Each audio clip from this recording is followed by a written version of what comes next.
It is Power Women Week here at Real Talk, and there is no power woman that I know that is stronger, that is more family driven, that is kinder, that it supports females entrepreneurs even more than Rayni Williams. She is the #1 female realtor in the country. I'm glad to call her, I'm honored actually to call her a friend and a client. We're going to loop her in, and you guys, if you have questions, go ahead and leave them below in the comment section and we will get right to them. We've got games to play and we've got historic homes to go through. So we're going to approach all that today. Also, we're giving away, whoever gets the game right, Everyday Essence. This is created by a female entrepreneur here in Los Angeles, and I love it. In fact, I'm going to spray myself with some right now.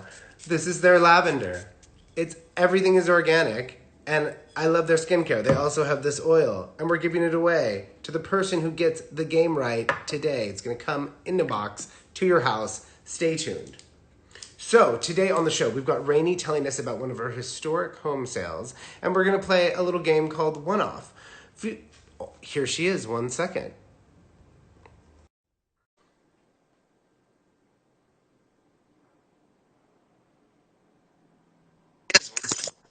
Yes, hi Rayni. Hi. Oh my gosh. Okay, good. You're sitting to the right of the comments. Perfect. You look amazing. I Welcome think, again to the show. thank you. Power Women Week. I mean, you inspired me because you are a power woman. So you inspired me to do this. As the #1 female realtor in the country, how do you command a room? Sometimes we walk into these rooms and there's so many men. How do you as a female get that attention? Oh, that's good. I like that question. That's our question. It's a good one. I think you command a room. You know, it takes years to command a room, but I think once you find your voice, I found my voice outside of real estate, doing speaking engagements and kind of like women's empowerment and a lot of like women's mentoring kind of things. And so in working with other women, I learned to find my voice. And then when you walk into a room where it's all male or it's all your superiors, you know, in a sense that they're older than you, they have bigger resumes than you, you can sort of feel that comfort level of when you were speaking to somebody that you're lifting up. So there's no practice that doesn't really go into actual life. And I always say that in real estate too. It's like you can never look at a bunch of houses and say that was a waste of time. I didn't sell any of them. There's no wasted time. So any of the mentoring that I've done for young women, I started mentoring women when I was in my 20s, and it all has taught me my voice, and it was practice for when I got that boardroom of men that I got to walk into. Okay, so let me ask you a follow-up question. When I walk into a room and there's a long table and the client is sitting at the head of the table, where do I sit? Should you walk in and sit right next to them? Should you leave a few seats? You know, what is a power position? So if you walk in and you're the first one in, you sit at the head. And you sit at the head. Yeah, you sit at the head if you're the first one in, because you're assuming your position, and that's power. And then if they're already there and you're joining them, you leave a few seats. If it's a small enough table that you could sit at the other head, then you do that, because it's press. Yeah. So position yourself at the head of the table when you can, or leave a few seats in between. Yes, always leave a few seats. If it's a very long oval table and it's too far to sit at the other head, then leave a few seats. But if it's a small round table and there's sort of a head and a head, sit across from them as the other head. And how do you follow up with people that you are pitching properties to? Do you text them or do you call them? Like what do you think is the best plan of action in 2020 right now? Well, I do both. I think you have to know what your client likes, but I'm old school. I love to talk on the phone, but I also text. And sometimes you text maybe to grab their attention, and then once you have their attention, or vice versa. So I don't know. I'm a very big caller. I love to call people. How much of you know, you are also a super negotiator, and I've been on both sides of the negotiation, and I've seen you. What is your biggest advice for women in a negotiation? The best way to negotiate is to negotiate from your heart and from integrity, and to not, it's a misunderstanding that you, or it's a confusion that you need to lie to be a good negotiator. I, in fact, hate lying in negotiations. I think you have to understand who you're representing, and you have to get in the psyche of that person. And then you have to negotiate for them as if you're negotiating for yourself, as if you are them, so that you have their best interests. And you don't try to make anything that is about you or you personally, or perhaps you have a vendetta against the other agent that you're negotiating against. It has nothing to do with it. You have a primary purpose, you have a fiduciary, and you can achieve all of these things, and you can win by being ethical.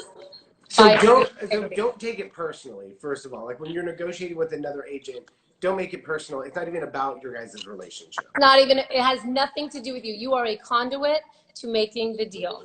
And if you can get out of your own way, and you can take anything that you've learned along the way that has built up within you, ideas about the world, or about, whatever it is, these preconceived notions, let them go. It has nothing to do with you. So what do you think is the hardest thing? It is Power Women Week, and you are the #1 female realtor in the country. What do you think is the hardest thing about being a female in real estate?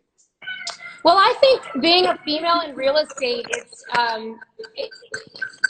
we feel like it's a women's industry because you hear statistics that it's 60% women. Yes. However, it is not a woman's industry. There is no industry right now that could currently say, unless it's, maybe something to do with like, labor, doulas or maternity or, postpartum education, something like that. But otherwise, when it comes to just strictly business, we are still inferior. And if you look at the numbers in real estate of the top 1%, it's mostly all men. Wow. So, do you think women get a fair wage in real estate, and that's what attracts them? I would love to say that we were living in a world where women, where African Americans, where gays, where we were all being treated equally, but we're just not there yet.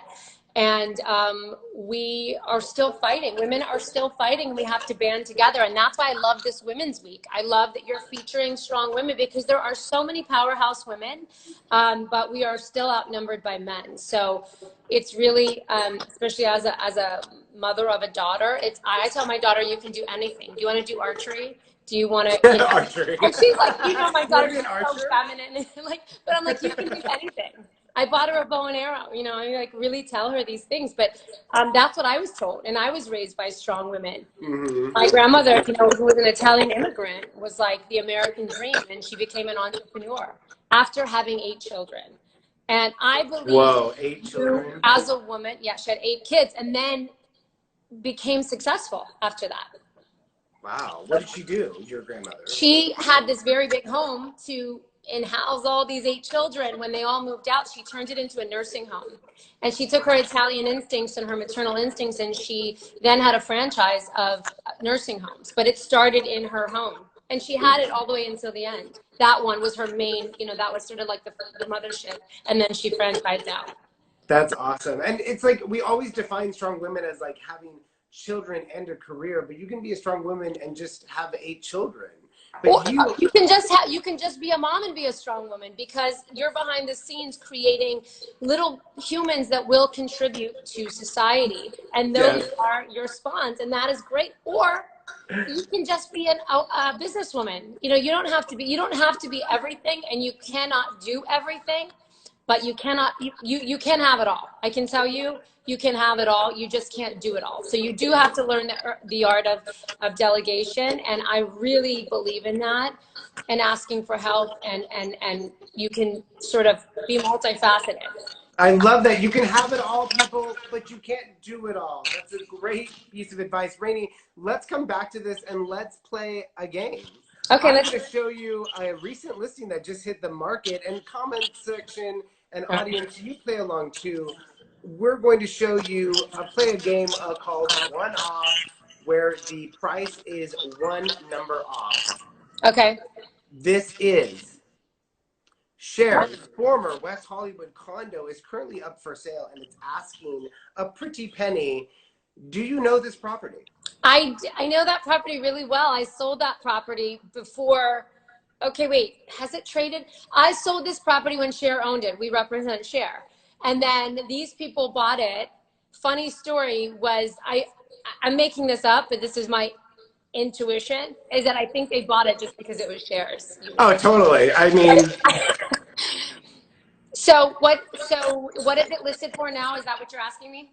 well, we're going to show you the price. First of all, it's you know what floors it's perched on. It's the 26th and 27th. It's 2,300 square feet. It holds, Yes. Eye-catching living spaces. Look at this comment section. You guys can go ahead in the comments and guess. First person to get it right will win Everyday Essence, which we will also send to Rayni. It's organic skincare, which she will love. Ooh. Ooh. Okay, so this is the price. Okay.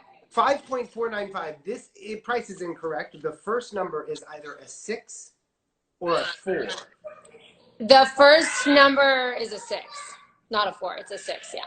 The first number is this. Do you remember what you sold it for? Yes. You represented Cher. What'd you sell it for? I sold it for 5.5. Insider information. This isn't even fair. The correct answer is 6.495. Amir, you get it correct. And Rayni, of course, you got it correct because you sold it. Ooh, good. This game is not rigged, people. She's just too all of, she owns this town. Okay, moving on. We've got, hold on. We've got James Franco's former home, across from the Chateau Marmont. It recently sold. Let me show you the pictures. Comment section. It's very beautiful. Really pretty. And it looks right out. Look at this. That's that billboard on Sunset that you always see. The Apple billboard. Yeah. So again, the game is called One Off. The price that we have is 5.65 million. This first number is either a 6 or it's a 4. I think it's a 4. It should be a 4. Why do you say it should be a 4? Well, just based on the area and the square footage. Yes, this is true. The square footage is 5,215 square feet, 3 bedrooms, 5 baths. Comment section. Is it a 4 or is it a 6? It's a 4! 4.65 million. The first person to get it correct was Vin Bouvier. Amir, I'm sorry you missed that one. Thank you so much. I'll win them all, Amir. You killed it. You killed it. Now, Rayni, let's go ahead and come back to Female and Power Women Week. I have some more questions for you. I think we were on a roll there with negotiating and being a woman. Let's say you have, you said don't make it personal with realtors. What if it does get personal? Because sometimes it does often get personal. And it gets heated, right? So if you think back in the past when you had a conflict with another realtor who's female, how did you bury the hatchet? What is the best way that women can, or any realtors can really reconnect?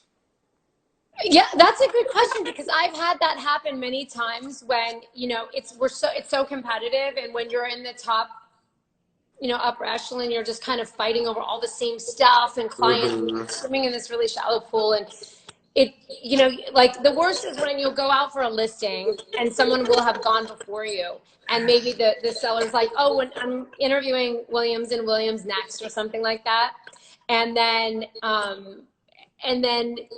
you'll get there and you're like, yeah, well, we heard from so-and-so. That's the worst. And I feel the worst thing that you can do is engage in that bad behavior, which is, if you're talking badly about your competitor, you're weak, And so when they say something badly, I'm like, you know what? Well, our numbers don't lie. These are our numbers. And, you know, we really have been the #1 team in the nation for a very long time. And there's a lot of other people that can say that, but there's verifiable numbers. So this is our resume. If you want to work with us, we know how we work. Here's a list of references of people that you can call. But when you start going low and getting dirty and like, well, they did, you know, it's just really ugly and it doesn't serve you. So when you have to be better than that, a small portion of people, percentage of people do, you know, do the majority, and that's just in life. You know, there's a small percentage of billionaires, there's a small percentage of the top of the world, and that's just how it is. But that doesn't mean that you cannot be operating at your best, at your finest, and really good at what you do and really loving what you do. And have you ever not got a listing because you're a woman? Yeah, I didn't get a listing once because I was pregnant.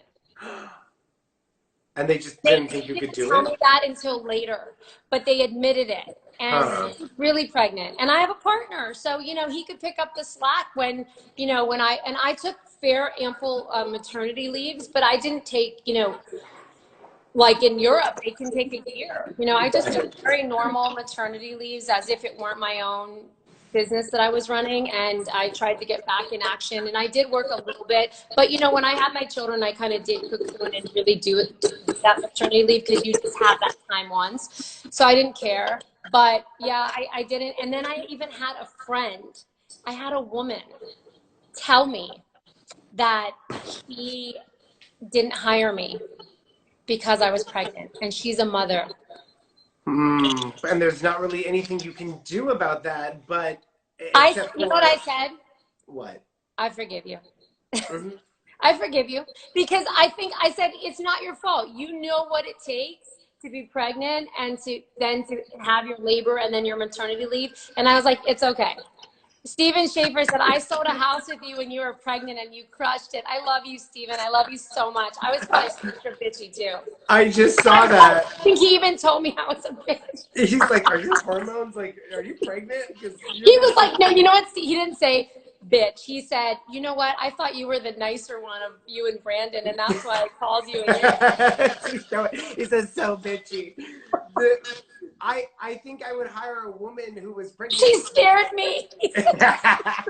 Because of her mother instincts. I bet she would go crazy. And like, you have to protect something now. You're like creating life and closing deals. Yeah, it's primal. Oh my God. We have a comment in the, thank you, Steven.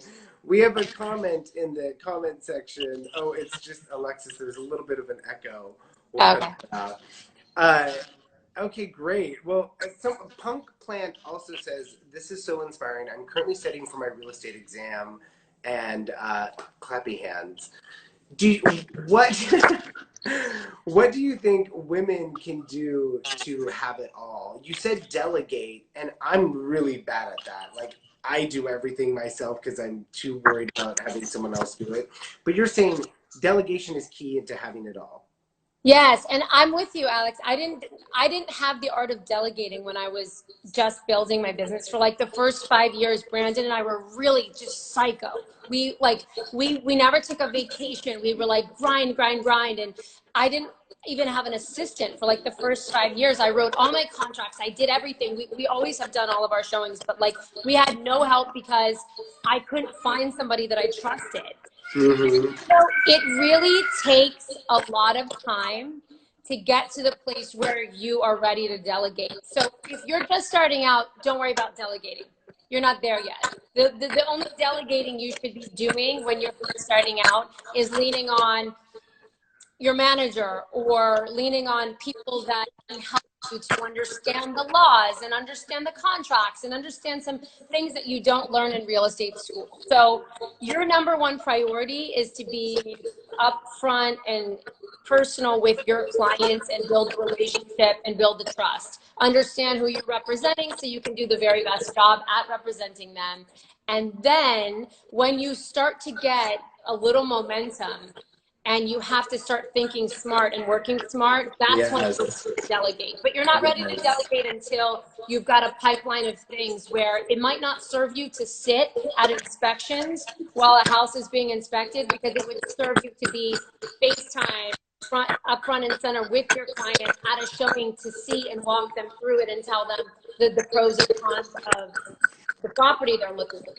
So what's your best delegation tool? Is it do you use a service? Did you hire a virtual assistant? Did you just find someone you trusted? This trial and error. I had a lot of really bad people around me for a long time. I just don't want to train anybody. I'm like, I'll just do it. Training is the hardest. I don't even train. I mean, everybody that is on my team will tell you how they were trained. Exactly. Time fire. You train them you lead by example. All the people in our lives now are family or friends. Greg LaPlante was my best friend in college. I always tell him, like, he took care of me when I was in college. He was like my older brother. He's a few years older than me. He was like the older cool guy on campus. He took care of me like a little sister. And now he takes care of my life. And he in our office, like he's like an attorney essentially. Like he can think. David Osmond said, I've seen. Trial by fire. That's how I train. And then Trevor Wright was Brandon's best friend, one of his childhood friends. You know, they grew up together. And David Wait, people say don't work with your friends. Work with your friends if your friends are pros. My friends are pros. Amazing. And you have to trust somebody. You know, for many years we couldn't trust anybody, and you know, we had people that weren't doing right by us, and it's all timing. And you have to, it's like dating. Ladies, it's like dating. How many bad relationships or bad dates do you have to go on before you find the one? A lot, unfortunately. And you're a bit of a matchmaker too, Rayni. You like to hook people up. How many couples have you made over there in your life? Oh my gosh, Brandon and I both set up simultaneously a couple that got married. I was friends with the woman, he was friends with the man, but I was friends with the man too. And then, we both kind of were like, oh my gosh, we have somebody, and they got married. I love love. I really believe in love, and I think that everybody should have it in some capacity or another. Well, I completely believe that you should hire your friends. People would tell me, don't do that. Don't mix your friends and your work. But I agree with you. I have to trust the people who work with me. We're all dealing with such sensitive information. So I trust Alexis. I've known her since she was 16 years old. And that's my right hand. Let's hop and talk about one of your listings that you sold, which was also owned by a power woman, the historic Rutherford House in Beverly Hills. Yes. I love this house. Oh my God. I know I say this about every house that you bring up, but You do. Really, I do. You do. That's why I take this house I had the listing on. And speaking of powerful women, it was Anne Rutherford's, but then it was also reimagined and reworked and restored by a powerhouse, a woman named Lori Cohen, who, she and her husband did this for themselves, and they've done many special homes like this. And she hired Richard Mannion to rework it, and JRC Group. And I just love that Jason Rodriguez. He is so talented, and Richard Mannion is beyond talented. I mean, look at this woodwork. That on the ceiling, oh my gosh, that is like the most beautiful cast leather. It's like a cream off-white.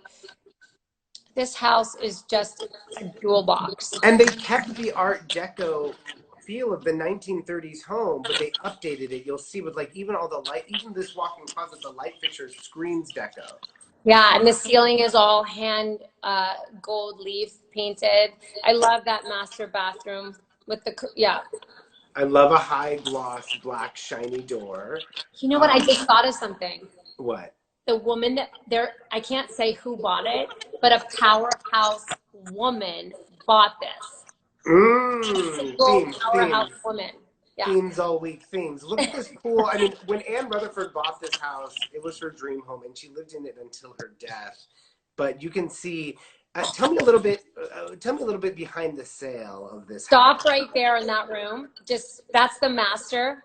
Look at that clawed bed. Like, this is the sexiest master I've ever been in.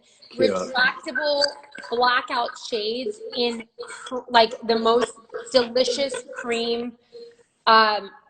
I like love it. shade that covers all the TVs. So at night, with the touch of a button, you can turn the lights low, and then you could close those blinds, those beautiful drapes, and it completely blacks out, and it's like this lush, just delicious, rich cream puff. So old Hollywood. Look at this pool. It's like mommy dearest, old Hollywood, Art Deco, giving you all the vibes. And then Yeah. you go inside and they have this antique Chinese silk wallpaper. Yes, that's, oh my goodness, that was from, these were the actual panels that were in the White House. Jackie Kennedy had these in the White House. Wow. And this is all from the remodel that, did they do the remodel before you sold it or after? Oh yeah, before. It was meticulous. It was just like this when I It was sold it. It's just like still one this. of, we sold this, what year was that we sold it? 2 years ago? It was 2 Yeah. years ago, yeah. Does anyone in the comment section want to guess how much Rayni sold it for? A record-breaking sale that still has not been beat, I don't believe, in the flash. Amir says mega buyer with nails and laughy face. Here's some other notes about the house. It's a 1938 French revival, and it was owned by, of course, actor Anne Rutherford from Gone with the Wind. And they purchased it in 2013, and then they did the remodel. Live and Lord said $24 million. The lot is quite large, though. It was listed for 39.9.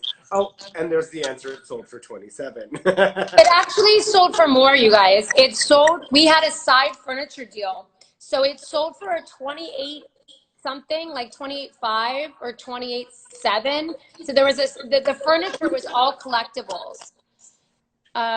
Brandon said you guys will never do another showing on Viewmont. Viewmont. Haha, why is that? Studio guy. There are some beautiful houses on Viewmont. I don't even know Viewmont. Brandon was joking, studio. Oh. He was joking because we started our career in this cluster of this development that this man named Roger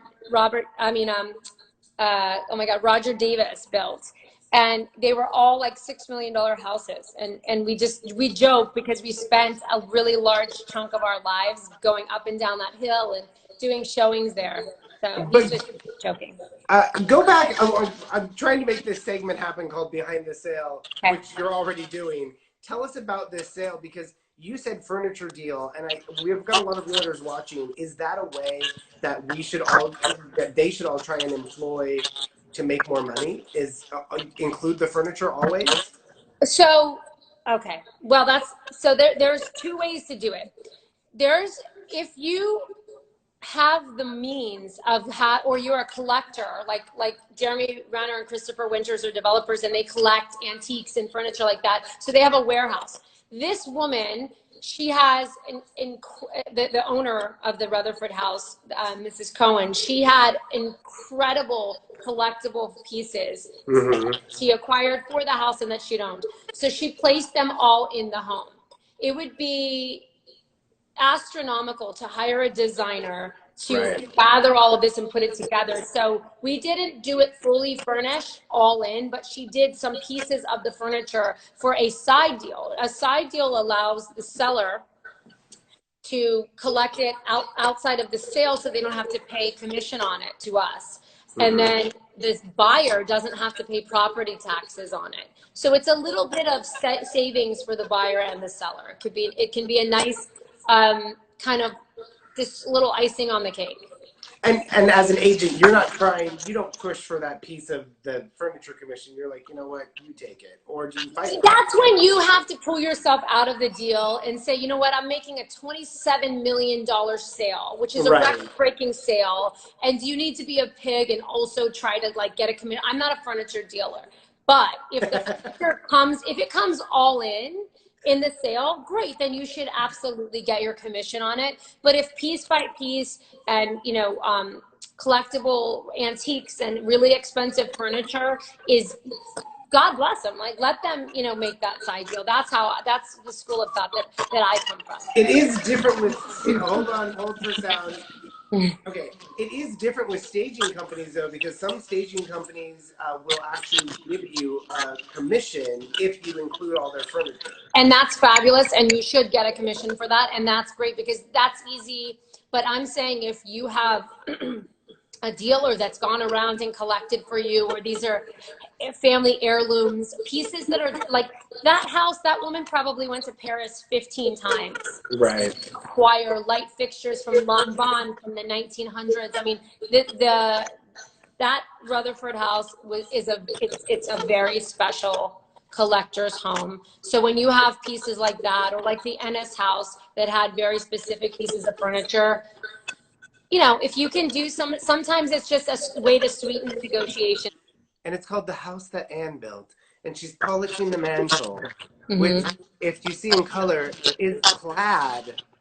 Ah! Oh my gosh. Wow, that's hysterical. Look at the Raggedy Ann and Andy dolls. She's just like picking at flowers. I mean, this is what I find so fascinating when you look at houses in the 40s and the 50s is nothing's changed. They had casino rooms, they had bowling alleys, they had, landscaped gardens that went on for acres. The same things we value and that we think are ridiculous in the mansions, like candy rooms and spa rooms, they also had that back in the 20s and 30s and 40s. We're not doing anything new here.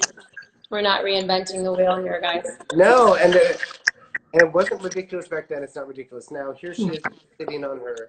I just love these old pictures. I know. I love old pictures. I love history. I love pedigree. I die. I die. Well, Rayni, thank you so much for coming on the show. We've been talking for half an hour. I could talk to you forever. I could talk to you forever. But we've got work to do, you and I. In fact, I texted you this morning about a few pictures that I need from you. Okay. Good things are happening, and I hope you wait, I have a funny quote. As God is my witness, I'll never go hungry again. That's great. Tying that in. Oh my God, that's Thank you so much, Rayni. Have a great day. I'll call you in a little bit. Okay, take care. Bye, guys. Thanks, everyone, for watching. Bye-bye, guys. Thank you guys so much. I will get the everyday essence out to Amir for getting the first question correct. It's our organic skincare line. Rayni, don't worry, I'll also send you some. And thank you guys all for watching and supporting Women's Week. It's been such a great week. Tomorrow on the show, we have Linda May, who I love, and Sharona Albert, who is actually the inspiration for the song My Sharona. Linda May crushes it on all of her deals, and so does Sharona, so we're excited to sit down with them, play some more games, talk about some more history, because Linda May is a huge history buff, and we will see you tomorrow. Thank you all for joining in, and we'll see you tomorrow at 11:11. And thank you for keeping it real on Real Talk. Bye-bye.